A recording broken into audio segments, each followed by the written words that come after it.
허락하신 하나님의 말씀은 사도행전 10장 1절로 8절까지의 말씀입니다. 가이사랴에 고넬료라 하는 사람이 있으니 이달리아 부대라 하는 군대의 백부장이라. 그가 경건하여 온 지방과 더불어 하나님을 경외하며 백성을 많이 구제하고 하나님께 항상 기도하더니 하루는 제9시쯤 되어 환상 중에 밝히 보매 하나님의 사자가 들어와 이르되 고넬료야 하니 고넬료가 주목하여 보고 두려워 이르되 주여 무슨 일이니까? 천사가 이르되 내 기도와 구제가 하나님 앞에 상달되어 기억하신 바 되었으니 내가 지금 사람들을 욥바에 보내어 베드로라 하는 시몬을 청하라. 그는 무두장이 시몬의 집에 유숙하니 그 집은 해변에 있다 하더라.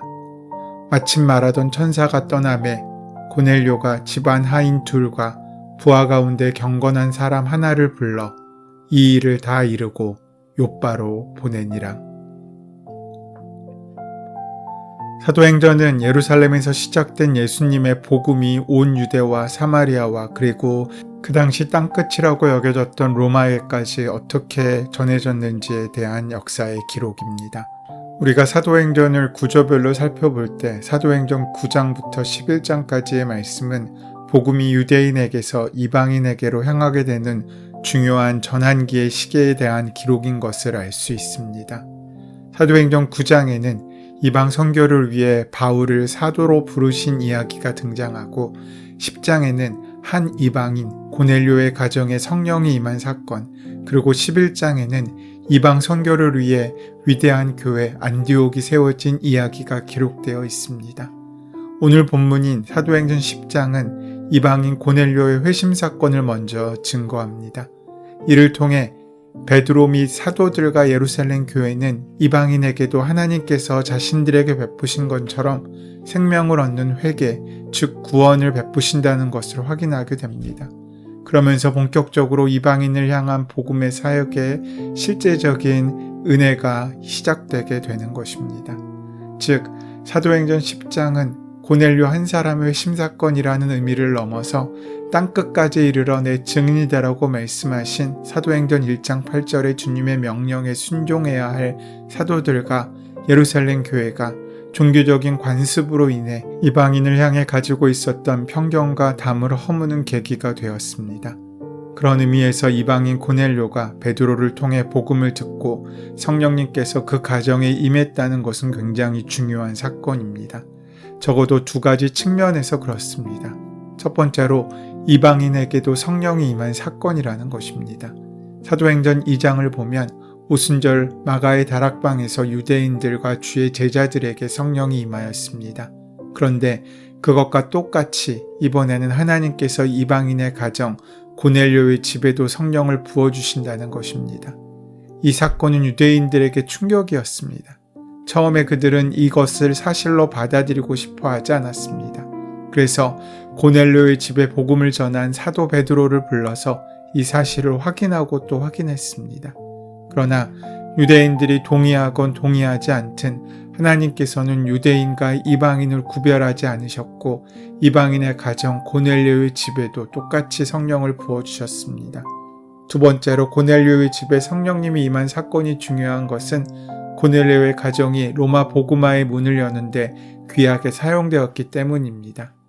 역사의 기록에 의하면 사도 바울이 로마에 복음을 전하기 이전에 이미 로마에는 기독교인들이 있었습니다. 그것도 로마의 황실 한가운데 이미 복음의 씨앗이 뿌려져 있었던 것입니다. 누가 바울 이전에 로마에 복음을 전했겠습니까? 많은 이야기들이 있고 많은 설들이 있지만 대부분의 학자들은 바로 고넬료에 의해서 로마의 황실에 복음이 전해졌을 것이라고 추측합니다. 우리가 알다시피 사도행전의 중요한 관심은 예루살렘에서 시작된 복음이 어떻게 이방 세계로 전달되었는지 하는 것입니다. 복음은 결코 예루살렘에 머물러 있지 않습니다. 주님의 명령처럼 예루살렘을 통하여 땅끝까지 이르는 일입니다.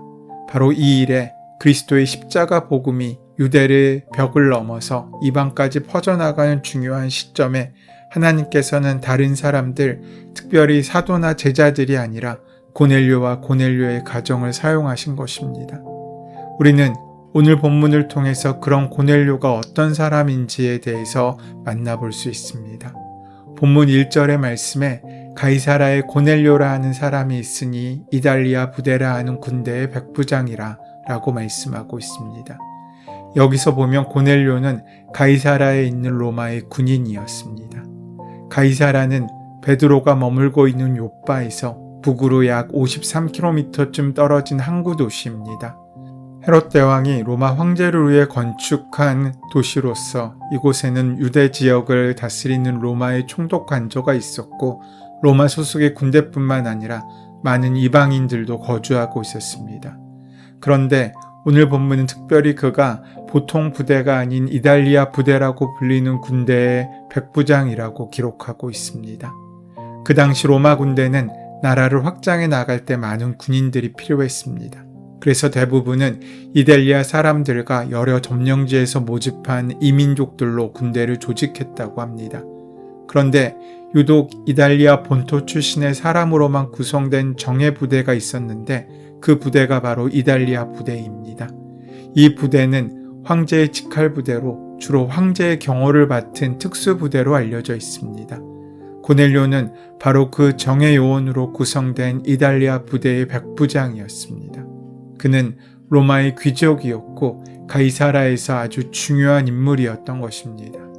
그런데 본문 2절에 보면 고넬료에 대한 설명이 계속 나옵니다. 그가 경건하여 온 지방과 더불어 하나님을 경외하며 백성을 많이 구제하고 하나님께 항상 기도하더니. 참 놀라운 것은 그는 로마의 백부장이었지만 경건한 사람이었고 하나님을 경외하는 사람이었다고 성경은 말하고 있습니다. 그는 로마 사람이었고 더군다나 군인입니다. 보통의 로마 사람이 아닌 지체가 높은 특별한 권력을 가진 사람이었습니다. 오늘 본문은 1절에서 고넬료의 사회적 배경을 증거하고 있으면서 2절에서는 고넬료의 신앙적인 배경에 대해 말씀해주고 있습니다. 로마 황제의 충성을 맹세한 백부장이 온 가족으로 더불어 하나님을 경외하는 경건한 사람이라는 것은 놀라운 일입니다. 더 나아가 고넬료는 하나님을 경외하는 내적인 신앙이 많은 사람들을 구제하고 항상 기도하는 외적인 삶으로 온전히 나타났다는 것입니다. 그 당시 유대인들을 지배하기 위해 배치된 로마 군인으로서 유대인들을 향한 다양한 횡포가 만연했을 때입니다.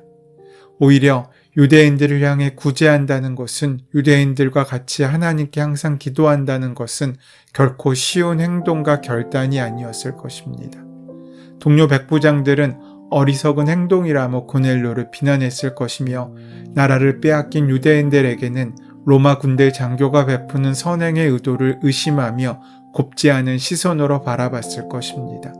그럼에도 불구하고 고넬료는 자신에게 주어진 자리에서 온 지방과 더불어 하나님을 경외했으며 하나님께서는 그런 고넬료를 기억하셨습니다. 어떻게 로마의 군인인 고넬료가 하나님 신앙을 가지게 되었겠습니까? 이 부분에 대해서 성경은 침묵하고 있지만 아마 이것은 쉽지 않은 결단이었을 것이라고 우리는 쉽게 짐작할 수 있습니다. 한번 생각해 보십시오. 그는 로마의 법을 따라 황제를 신처럼 섬겨야 하는 군인이었고 제우스 신을 비롯한 로마의 많은 신들에게 제사를 드려야 하는 위치에 있는 사람이었습니다. 더군다나 그는 점령군이었습니다. 식민지의 종교를 그대로 받아들이는 것은 쉽지 않은 일이었을 것입니다. 그럼에도 불구하고 고넬료는 하나님 신앙을 자신의 것으로 받아들였습니다. 더군다나 그는 대강 믿는 사람이 아니었고 구약 신앙의 핵심인 기도와 구제의 삶을 살았습니다. 그는 경건한 유대인들처럼 하루에 3번씩 기도했고 백성들을 많이 구제했습니다. 여기서 분명히 기억해야 할 것은 하나님께서는 그 기도를 들으시고 기억하셨다는 것입니다. 마찬가지로 하나님께서는 우리들의 기도를 들으시고 우리의 삶을 보고 계신다는 사실을 우리는 기억해야 합니다. 오늘 본문 4절의 말씀입니다. 고넬료가 주목하여 보고 두려워 이르되 주여 무슨 일이니이까? 천사가 이르되 내 기도와 구제가 하나님 앞에 상달되어 기억하신 바가 되었으니. 여기서 보면 천사가 고넬료에게 나타나서 내 기도와 구제가 하나님 앞에 상달되어 기억하신 바 되었다라고 말씀하십니다. 하나님께서는 고넬료가 기도하는 것과 그가 이웃을 구제할 때 그 모든 것을 보고 계셨다는 것입니다. 중요한 것은 바로 하나님이 기억하셨다라는 것입니다. 그의 기도와 구제가 하나님께 상달되었다는 것도 중요합니다. 그러나 더 중요한 것은 하나님께서 고넬료를 기억하고 있으셨다는 것입니다. 다시 말해 고넬료는 하나님의 관심을 끈 사람이었습니다. 많은 이방인들 중에서 유독 하나님이 기억하신 사람이었습니다. 그렇기 때문에 이방인에게 복음의 문을 여실 때 하나님께서는 고넬료를 기억하시고 고넬료와 그 가정에 성령을 부어주신 것입니다. 성경은 분명히 우리에게 말씀하십니다. 내가 무엇을 하는가 보다 더 중요한 것은 하나님의 뜻대로 행하고 있는가입니다. 내가 예수님을 아는 것도 중요하지만 더 중요한 것은 예수님이 나를 알아주셔야 합니다. 나는 하나님을 안다고 큰 소리 쳤는데 막상 하나님 나라에 갔을 때 하나님이 나를 기억하지 못하신다면 얼마나 황당하겠습니까?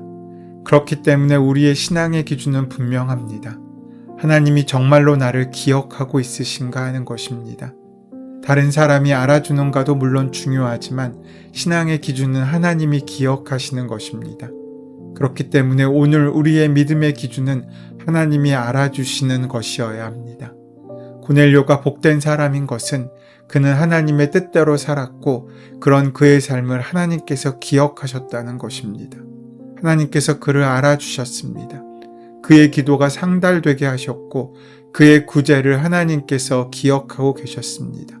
그래서 하나님은 고넬료에게 놀라운 축복의 기회를 주신 것입니다. 그 결과 고넬료는 이방인으로 최초로 성령의 임재를 체험했습니다. 고넬료를 찾아온 하나님의 천사는 고넬료에게 위로와 힘이 되는 말씀을 전합니다. 그것은 고넬료의 기도와 구제가 하나님 앞에 상달되었고 하나님께서 귀하게 기억하신다는 것입니다. 하나님께서 고넬료의 기도와 구제를 기억하셨습니다. 고넬료의 기도와 구제는 주변 사람들에게 비난과 의심의 대상이 되었을지도 모르지만 주님 앞에서는 향기로운 제물이 되었을 뿐만 아니라 하나님께서 잊지 않으시고 기억하신 바 되었던 것입니다. 천사를 통해 이 사실을 전해 들은 고넬료에게 이거보다 더 큰 위로와 축복이 어디 있겠습니까? 하나님께서 고넬료의 삶을 온전히 받으시며 기억하신다는 소식으로 말미암아 그동안 고넬료가 겪어야 했던 수많은 갈등과 고민, 수고와 눈물이 한순간에 찢겨 내려가고 고넬료에게는 감사와 기쁨이 넘치게 되었습니다. 더 나아가 성령을 받은 은혜를 누렸을 뿐만 아니라 복음이 이방인에게 전파되는 일에 물꼬를 트게 하는 은혜의 통로로서 쓰임받게 된 것입니다. 하나님께서는 구체적이고 섬세한 하나님의 계획과 주도적인 역사하심 안에서 고넬료를 준비시키시고 베드로의 한계의 담을 허무심으로 땅끝까지 생명의 복음이 흘러가도록 역사하고 강권적으로 임하고 계십니다. 지금도 하나님께서 우리와 동행하시며 구체적이고 섬세한 계획 속에서 우리의 삶을 주도하고 계심을 우리는 기억해야 합니다. 하나님께서 우리 안에 있는 편견과 갈등의 담, 원수된 관계를 예수 그리스도 안에서 머무시고 만나게 하심으로 땅끝까지 복음이 흘러가는 통로로 사용하고자 원하시는 그 마음을 우리는 기억할 수 있어야 합니다. 우리에게 허락하신 사회적 지위, 각자의 삶의 자리는 다양합니다. 그러나 그 자리에서 우리 모두가 살아가야 할 삶의 방향은 모두 동일합니다. 그것은 하나님을 경외하며 선을 행하며 기도함으로 사는 삶입니다. 하나님께서 고넬료의 사회적 지위인 백부장을 기억하신 것이 아니라 구제와 기도의 그 삶을 기억하신 것처럼 하나님께서는 우리에게 주어진 그 자리에서 우리가 어떤 이름을 갖고 있는지가 아니라 우리가 어떠한 삶을 살아가고 있는지에 더 큰 관심을 갖고 계십니다. 그렇기에 우리의 삶의 관심은 지금 이 자리에서 하나님을 경외하며 선을 행하는 것이 되어야 합니다. 선을 행하되 낙심하지 말지니 포기하지 아니하면 때가 이름에 거두리라 라는 갈라디아서 6장 9절의 말씀을 기억하시면서 우리가 처한 자리에서 주님을 경외하며 선을 행하는 삶의 예배를 온전히 올려드리는 복된 하루의 삶이 되시기를 소원하고 축원합니다.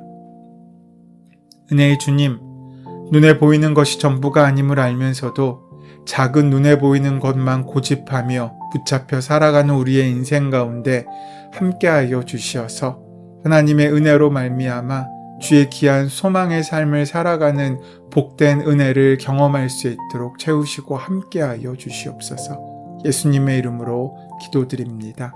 아멘. 이제 오늘 우리에게 허락하신 본문의 말씀이 오늘 나에게 하시는 주님의 말씀으로 만나지기 위하여 본문의 말씀을 깊이 묵상하시고 함께 기도하는 시간 가지도록 하겠습니다. 함께 기도합니다.